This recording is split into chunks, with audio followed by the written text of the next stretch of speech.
Papuri po sa Panginoon sa ating pong mga pag-aawitan. Good morning po.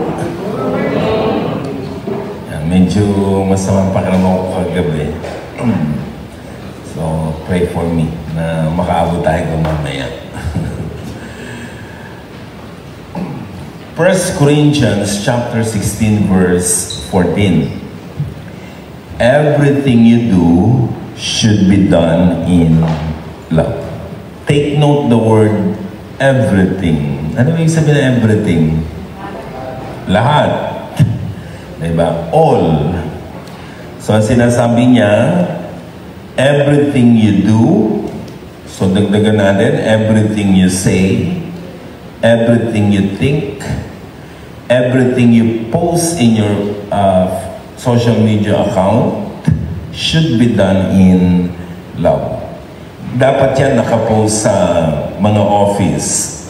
Nakalagay yan sa baba, sa mesa, nakalagay yan sa bahay, nakapost yan sa mga restaurants, at sa lahat ng lugar na pupuntahan natin. Maganda yan ay nakapaskil lagi nang pinapaalala sa atin, everything you do should be done in love. Na lahat ng bagay na gagawin natin, iisipin natin, sasabihin natin, ipopost natin sa ating social media account, kailangan gawin nating may pag-ibig.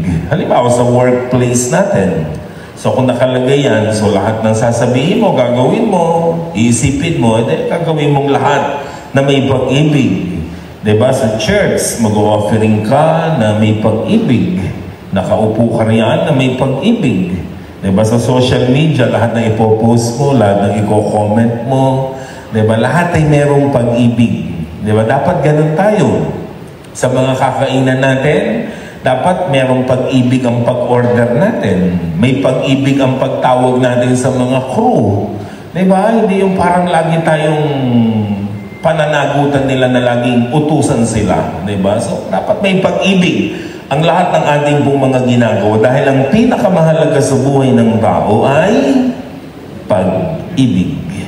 Diba? So, useless ang lahat ng nagagawa natin, na-achieve natin kung wala tayong pag-ibig. Sabi nga ng isang kanta, diba? Pag-ibig lang ang susi ng lahat. Diba? So, ang susi ng lahat ay ang pag-ibig. Remember, God put us on earth for two things, to love Him and to love others. Actually, to summarize the whole Bible, ang message lang naman ng Bible is God's love and our love. Yung pag-ibig ng Diyos sa atin at ang pag-ibig natin sa Kanya. Yan lang naman ang tinuturo ng buong Biblia. Diba? Yung making relationship with Him and with others. Diba? Yung pag-ibig natin sa Diyos at pag-ibig natin sa ating pong kapwa. Kaya napakahalaga niyan eh. Kaya ngayon, titignan natin yung ilang mga katotohanan na pwede nating maintindihan tungkol sa pag-ibig, kung bakit napakahalaga nito sa bawat isa. Una, we know how to love because God loves us first. Alam natin ang pag-ibig, marunong tayong umibig dahil una tayong inibig ng Diyos. Because all love comes from God. Kung hindi tayo inibig ng Diyos, hindi rin tayo marunong umibig. Ang Diyos ang nagturo sa atin how to love.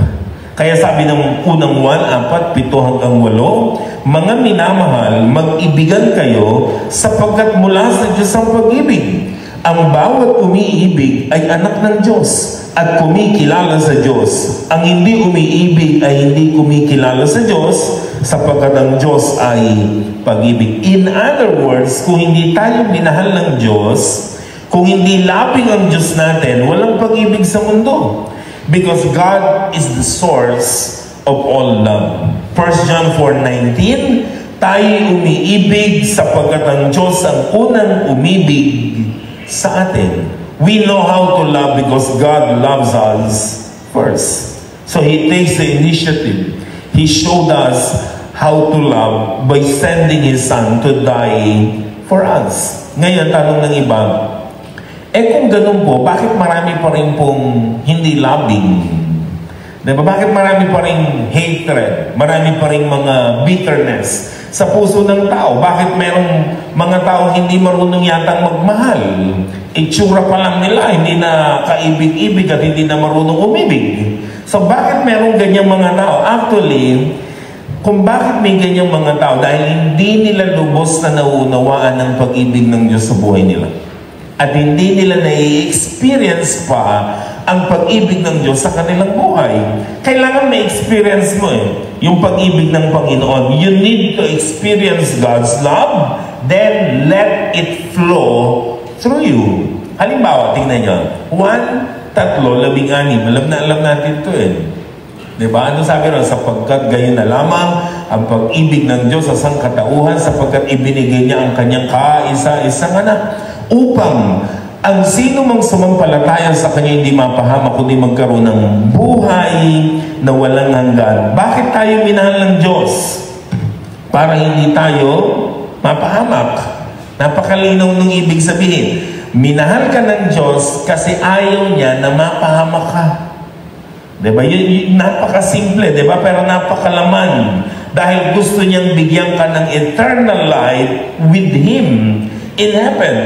So all of us are sinners and all of us are expressway to hell. Pero sabi ng Diyos, mahal kita. Ayokong mapunta ka ron. Ayokong mapahamak ka. Ayokong malagay ka sa peligro. Kaya sabi niya, akong bahala sa'yo, relax ka lang. So magantay-antay ka, akong bahala sa'yo. So anong ginawa niya? Ipinadala niya ang kanyang buktong na anak para sa bawat isa sa atin. Diba? Para hindi tayo mapahamak at tayo ay magkaroon na tinatawag nating kaligtasan. Ganun kahalaga ang pag-ibig ng Panginoon sa bawat isa sa atin. Kailangan ma-experience natin yun. At maintindihan natin buong-buo yung John 3:16. Dahil pag naintindihan natin yan at nalaman natin sa puso natin, imposibleng hindi tayo magiging mapagmahal. Diba? Kaya tayo nagiging loving because we experience God's love. Listen, you don't need to study love. Kahit ilang libro ang basahin niyo tungkol sa pag-ibig. Kahit ilang sermon ang sabihin ko sa inyo. Diba? Series natin ito this February because love month, sabi nila. So pinagbigyan natin, puro pag-ibig ang ating pag-uusapan. And this is our last message this February. Hindi nyo kailangang makapakinig pa ng maraming mga messages. Diba? Kahit gaano karaming messages ang ituro sa inyo, ilang librong basahin nyo tungkol sa pag-ibig, if you don't experience God's love, diba, sa buhay natin, hindi tayo magiging loving.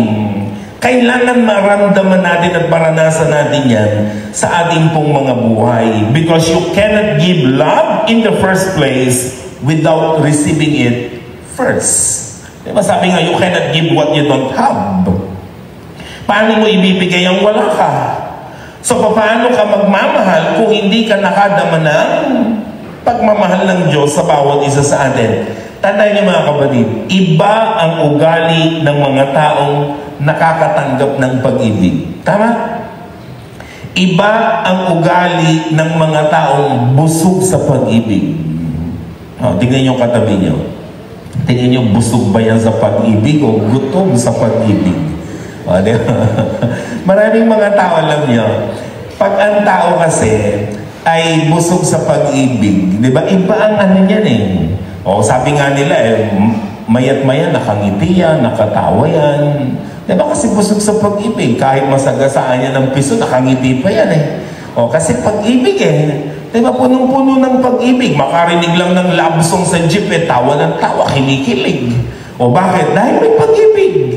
Ganong kahalaga yan sa bawat isa. Pero yung taong walang pag-ibig, walang iniibig at walang umiibig sa kanya, yan ang mga taong huwag mong bibiruin.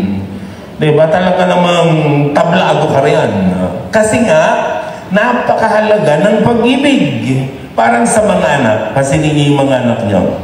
Kasi wala na mga amin sa inyo, may favorite kayo. Diba? Sa mga anak natin, kasi ninyo, yung anak na busog sa pag-ibig, diba? Iba ang ugali niya kesa doon sa nakakaramdam na hindi siya mahal. Yung nakakaramdam na hindi siya favorite, hindi siya mahal, anong ginagawa?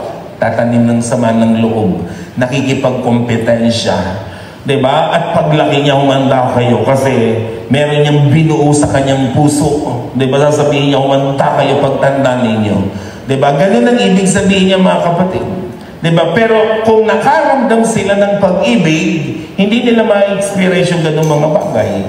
Diba? At magiging loving din sila. Diba? Sa kanila pong mga buhay. Kaya napakahalaga niyan, mga kapatid. Kaya dapat maranasan natin at maramdaman ang pag-ibig ng Diyos sa buhay natin para tayo ay maging loving. Number 2, to love and not to love is your choice. Ang maging maibigin ay isang pagpapasya. It is your own choice. So either of the two. Diba? You choose to love or you choose not to love. Diba? Nasa iyan. Choice mo yan. Hindi ko kayo pwedeng pilitin to love God and to love others. Ang ginagawa ko lang is china-challenge ko lang kayo na maging loving tayo. Pero it is your choice kung kayo ay magiging loving. Ganun lang yan. Diba? Hindi ko kayo pwedeng pilitin sabihin ko, oy, mahalin niyo ang Diyos. Diba? Kailangan kayo ay laging pumunta ng kapilya, kayo ganito, kayo ganyan. Sasabihin ko lang yun. Pero it's your choice. Diba? Lagi nating choice ang ginagawa natin. It is your choice to love God and to love others. Halimbawa, yan ang asawa nyo kasi yan ang choice nyo. Diba? Kahit todo piit pa nga ang nanay nyo eh. Diba? So, hindi kayo napiit. O yan pa rin ang pinili ninyo. Diba? Ganun naman yung katotohanan. Talagang pinipili natin ang ating mapapangasawa. At magiging kasama sa buhay. So, magdusa ka. Ay, pinili mo yan eh. Diba? Tapos ngayon, iyak-iyak ka. Tapos sabi, ang dami-dami, naliligaw sa akin dati. Ganyan. Ikaw dami-dami pala. Ba't yan ang pinili mo? It's your choice. Tayo ang pumipili. Kaya sa ating pong mga young people, kayo ang pipili ng liligawan nyo. Diba? Yan ang dapat nating matutunan. Ano po? So, ang dami-dami pwedeng pagpilian. Kayo ang pipili yan. Diba? Ganun din sa mga young people nating mga babae. Sa dami na nanliligaw sa inyo, kung meron, diba? Kayo rin ang may choice kung alin ang pipiliin ninyo. Ganun ka-importante yan. Huwag kayong parang mape-pressure palagi. Minsan ganyan ang mga kabataan, nape-pressure eh. Naku, ang mga kabats ko, lahat may boyfriend na, lahat may girlfriend na, ako na lang ang wala. O anong gagawin mo ngayon dahil ikaw na lang ang wala? Mape-pressure ka, mag-boyfriend ka na lang, mag-girlfriend ka na lang, pipili ka na lang kahit sino. Diba? At magdudusa ka sa buhay mo. Diba? Ganun ang ibig sabihin yan. Sasabihin mo, naku, lahat ng kabats ko, tigda-dalawa na ang anak. Ako ni boyfriend, wala pa. Diba? Anong gagawin mo? Kukuha ka ng basa-basa kahit sino. Na sabi nga, kukuha ka ng batong ipupukpok mo sa ulo mo. Diba? Kailangan pinipiling mabuti. Sinusuring mabuti dahil to love is your choice. Pinipili natin ang lahat ng bagay na ito. You cannot force somebody to love you. I cannot force you to love him or her. You cannot force somebody to stay in love with you because love is a choice. You cannot force it. Diba? Hindi yan pwedeng ipilit. God never forced us to love Him. Ang sabi lang niya, mahalin niyo ko. Pero it is your choice to love Him or not. Diba? Deuteronomy 30 verse 20. Choose to love your God and to obey Him, and to cling to Him. He is your life and the length of your days. You will then be able to live safely in the land the Lord promised your ancestors, Abraham, Isaac, and Jacob. Pansinin niyo yung first sentence. Balik natin. Sabi niya, choose to love the Lord your God. Binibigyan niya ng choice. Hindi niya sinabi, no choice na kayo, kundi mahalin natin ng Diyos. No. Sabi niya, ang saga ng akin, ito ang aking sasabihin sa inyo. Choose to love the Lord. Why? Dahil ito ang pinakamabuti, ito ang pinakamaganda. Pero choice pa rin natin kung Mamahalin natin siya o hindi. Like si Joshua. Madalas natin itong banggitin, di ba? Madalas natin itong i-quote. Yung Joshua 24 verse 15. Sabi niya, leaves, baba natin. At kung ayaw ninyong maglingkod kay Yahweh, pumili kayo ngayon kung sino ang inyong paglilingkuran. Ang mga Diyos ng pinaglilingkuran ng mga ninuno nyo sa Mesopotamia o ang mga Diyos ng mga Amoreo na sinamba dito sa lupain ninyong tinitirahan. Ngunit para sa akin at sa aking sambahan kay Yahweh kami maglilingkod. Sabi ni Josue, pumili kayo. Alin ang Diyos ang gusto nyo? Yung Diyos ba ng ating mga ninuno sa Mesopotamia? Mga Diyos ng mga Amoreo? O yung Diyos ng ating mga ninuno na si Yahweh? Pag ako ang tatanungin nyo, sabi niya, ang mamahalin namin at paglilingkuran si Yahweh, ang Diyos ng mga ninuno natin. Pero hindi niya pinilit ang mga Israelita. Sabi niya, bahala kayo, it is your choice. Kayo ang pipili. Because to love is our choice. Tayo ang pumipili niyan. Number 3, to love is commitment. Listen, no commitment, no love. Tatandaan natin yung mga kapatid. Dahil ang mga tunay na nagmamahal ay nagtatalaga ng kanilang buhay doon sa person, doon sa object ng kanilang pag-ibig. Diba? Kaya kung walang commitment, walang pag-ibig yan. Halimbawa, 5 years, 10 years na kayong mag-boyfriend, mag-girlfriend, wala siyang planong pakasalan kayo, mag-isip-isip kayo. Diba? Kasi baka wala siyang planong mag-commit ng kanyang buhay sa inyo. Hindi man lang kayo nagkukwentuhan tungkol sa future. Delikado yan. Diba? Kailangan meron tayong future. Pero hindi ko naman sinasabing teenager pa lang kayo, ipag-isipan na ninyo. Ang sinasabi natin, baka mga 32 na kayo, 28 na kayo. Diba? Tapos ay ilang taon na kayong magkakasama, tapos ay hindi pa kayo nagpapakasal, baka walang pag-ibig yan kasi ayaw niya ng commitment. Diba? Like for example, yung mga nagsasamang hindi kasal. Diba? Bakit maraming mga tao nagsasamang hindi kasal? Kasi ayaw nila ng commitment. Yan lang naman ang ibig sabihin nun O para kapag nagkasira tayo, pwede tayong maghiwalay, pwede pa tayong pumili ng iba. So walang commitment. So, hindi ganun ang pag-ibig. Ang pag-ibig, itatalaga mo talaga ang sarili mo, itatali mo sa Kanya. Diba? Ready kang magpatali sa Kanya at ready siyang magpatali sa iyo. That is love. Ganun ang pag-ibig. It is a commitment. Diba? Pag tinatanong nyo tungkol sa pag-aasawa, ang boyfriend nyo o girlfriend nyo, umiiwas siya, mag-isip ka.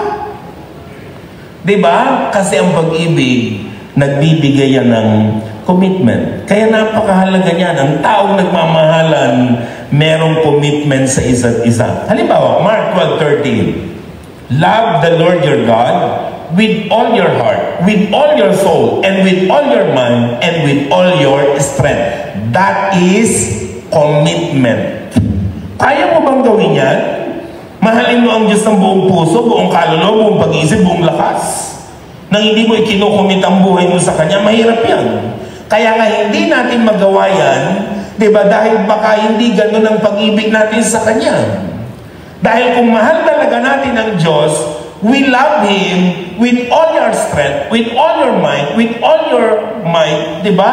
Lahat ng bagay sa buhay natin, kaya natin isuko sa Kanya. Dahil ganun ang pag-ibig. Pangapat, love is something you do, not something you say.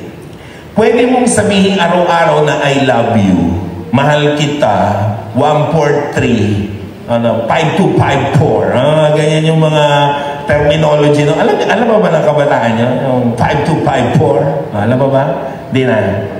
Mahal na mahal kita. Di ba? 5254, 143. Ganyan lang mga senyasa noon ng mga kabataan. Kahit ilang beses niyong sabihan ng ganyan, ang sinisinta niyo, hindi yun ang fruit ng pag-ibig. Kahit araw-araw kayo mag-I love you, di ba? Hindi yun ang sign ng love. Ang pag-ibig ay hindi sinasabing, yan ay ginagawa. Di ba? Kailangan natin mapatunayan yan, mga kapatid. 1 Corinthians 3:18. Mga anak, huwag tayong magmahal sa pamamagitan ng salita lamang, kundi patunayan ito sa pamamagitan ng gawa. Diba? Huwag puro salita. Dapat ginagawa natin. Prove it. Diba? Kailangan natin gawin yung mga kapatid. Naalala niyo si Peter, yung lesson natin last week? Anong sabi niya kay Jesus? Over my dead body, hindi ko hahayaang mangyari sa iyo yan.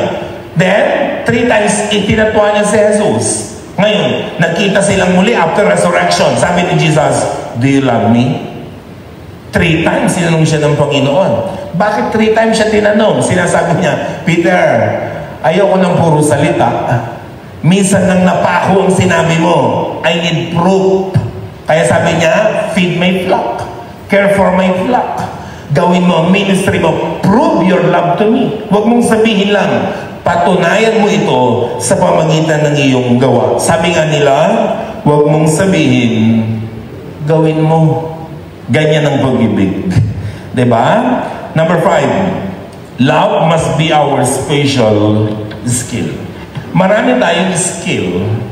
Marami tayong kayang gawin. Marami tayong talents. Marami tayong abilities. Diba? Marami tayong mga kakayanan sa buhay natin. Pero pwede ba isama natin ang pag-ibig? Dapat tayo mga expert na sa love. Lalo na habang tumatanda tayo, habang tumatagal tayo mananampalataya, habang dumadami ang ating mga kaalaman sa salita ng Diyos, dapat nagiging expert na tayo sa love. Ngayon, kung ang tagal na nating mananampalataya, hanggang ngayon kinder pa tayo sa pag-ibig, aba may problema tayo. Kailangan nagiging expert na tayo sa pag-ibig. Nagiging skill na natin ang pagmamahal sa ating pong kapwa, sa ating Diyos at sa mga tao, sa ating pong kapaligiran. Diba? Para lang yung pagiging magulang. Ang pagiging magulang hindi madali. Ang pagiging magulang hindi magiging... halimbawa, ang isa bang tao na nag-asawa, nagkaanak, expert na agad silang maging magulang? No. Actually, sa simula nga nilang pagmamagulang, trial and error. Diba? Pero paglipas ng mga taon, nagiging mas magaling silang maging magulang. Lalo na kung nakapito ng anak yan, napakagaling na sigurong magmagulang yan. Diba? Expert na yan sa pagiging magulang. Meron na siyang okay na magsalita sa iyo na dapat ganito ang ginagawa mo kasi na-experience na niya yun. Expert na siya sa pagiging magulang. Sa buhay natin, sa haba ng nilalakbay natin sa mundong ito, dapat nagiging skill na natin ang pag-ibig. Parang ano lang yan eh. Yung pag-ibig, di ba sabi nga nila, remember practice. Yung practice. When you practice, you become better and better. Yung athlete, paano siya magiging better athlete? Pag nagpa-practice siya, musician, singers, kahit pagkagaling kumanta yan, nagpo-practice yan. Diba? Dahil ang mga gumagaling at humuhusay sa kanilang mga abilidad ay yung mga taong marunong mag-practice. So, ganun ang gawin natin sa lab. Gusto nyo maging expert sa pag-ibig? Practice it. Halimbawa, driving. Kasi ako hindi marunong mag-drive ng 4 wheels. Sasabihin, ganito lang naman yan, madali eh. Sasabihin ng mga marurunong, ganito ang gagawin mo, ganyan, ganyan, ganyan. Ang dami na nagsabi sa akin ng ganito ang gagawin sa pagdadrive. Marunong na ba ako mag-drive? No. Pero paano ako matututong mag-drive? Pag naibangga mo na raw sa sakyan, Hindi. Kapag nag-practice ka, pag umupo ka na sa upuan ng sasakyan, ikaw na may hawak ng manubela, diba, yun ang start na pwede ka nang matuto kasi you practice. Ngayon, 1 month, pinag-usapan natin ng love. Loving na ba tayo? Nagbasa kayo about love. Loving na ba kayo? No. Kailan tayo magiging loving? When you practice it. Paano pinapractice? May nakaupo sa upuan nyo.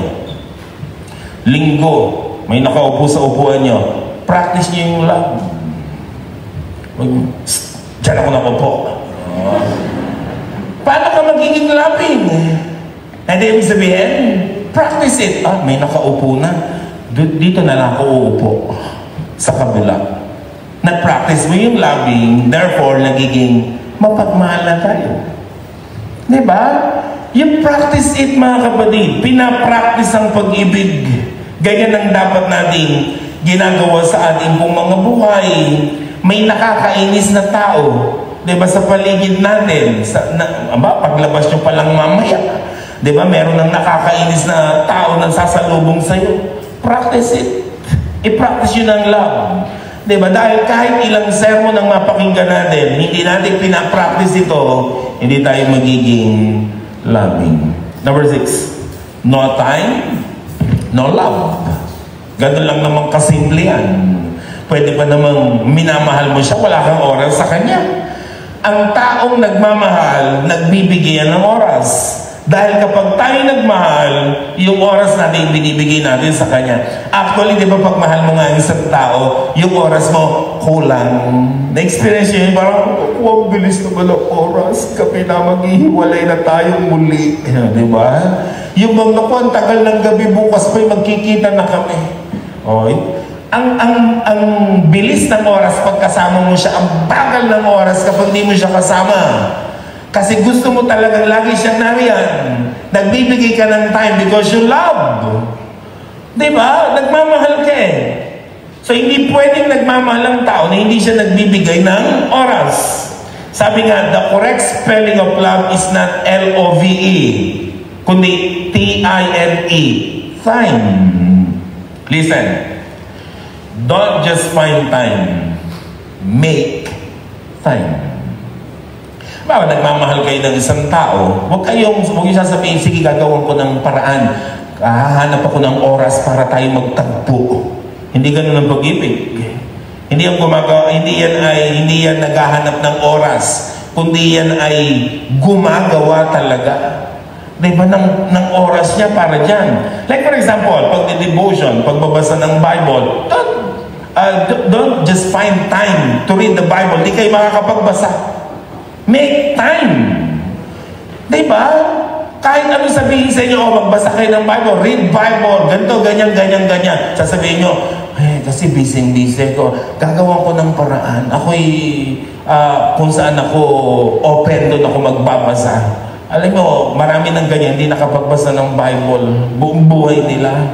So don't just find time. Make time. Gumawa talaga tayo ng oras because we love Him. Diba? We love Jesus. We love people around us. Pag tayo nagmamahal, nagbibigay tayo ng panahon at oras sa kanila. Number 7, make it your habit to love. Kailangan nagiging habit natin ito. Habitually, loving tayo. Diba? Talagang nagiging mapagmahal. Hebrews 13:1, continue to love each other. Continue. It means habit. Diba? Kasi lagi mo siyang ginagawa. Continue mo siyang ginagawa. Pag isang bagay, lagi mong ginagawa, anong tawag doon? Habit. Diba? So, nagiging habit natin ang pag-ibig. Dapat ganun tayo, mga kapatid. Luke 6:32. Sabi nito, kung ang nagmamahal lamang sa inyo, ang inyong mamahalin, anong pagpapalang nararapat sa inyo? Ang mga makasalanan man ay nagmamahal din sa mga nagmamahal sa kanila. Take note. Sabi niya, kung ang nagmamahal lang sa inyo, mamahalin nyo, anong ginawa nyo higit sa iba? In other words, sino ang mga labing? Hindi yung nagmamahal sa kanila, kundi yung nagmamahal kahit hindi sila mahal. Diba? Kahit hindi sila kayo ibig. Paano mo masasabing ikaw ay labing? Dahil ba mahal mo ang nagmamahal sa'yo? Mahal mo ang kaibigan mo? No. Ang tunay na mga labing, yung kahit kaaway mo, mahal mo. Yan ang mga labing because they habitually, express their love sa mga tao sa kanilang paligid. Halimbawa, sabi ng boyfriend mo at girlfriend mo, sabi niya sa'yo, alam mo, love kita, 95%. Payag ka? Diba? Sabi ng asawa mo, alam mo, love na love kita mula Lunes hanggang Sabado. Payag ka? Payag ka ba? Sabi ng asawa mo, gano'n. Di ba hindi? Paano yung linggo? Kanina yun. Diba? Kailangan lagi, habitually, continue. Ang pag-ibig, 100%. Ang pag-ibig from Sunday to Saturday. Whole week. Ganyan ang pag-ibig. Diba? Buong linggo, 24 oras, mahal ka niya. Dapat ganun ang ginagawa ng mga taong nagmamahal. Diba? Kasi yun ang mahalaga. Love all the time. Make it your habit. Sa dami ng mga habit natin sa buhay, isama natin ang pag-ibig. Listen, huwag tayong papayag na tumatanda tayo na hindi tayo labing. Huwag tayong papayag na ang Cardona Church of Christ, makilala lamang siya sa malaki ang kapilya, malamig, maganda ang stage, papainam ng papainam, diba, madaming members, gwapo ang pastor, mga ganyan. Huwag lang ganun, kailangan makilala pa tayo sa iba. Ano yun?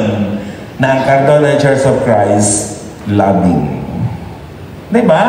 Na ang Cardona Church of Christ, nagmamahal sa Diyos at nagmamahal sa kanyang kapwa.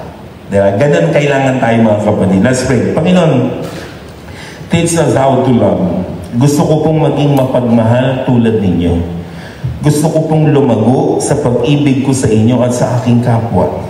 Ang makilala ako hindi dahil sa aking husay, sa aking yaman, sa aking galing, kundi makilala po kami dahil marunong po kaming magmahal. Ito po nawa ang maging pangunahing layunin ng aming pong mga buhay ng mga anak po ninyo dito sa Cardona Church of Christ at lahat ng nakakasama po namin through live streaming.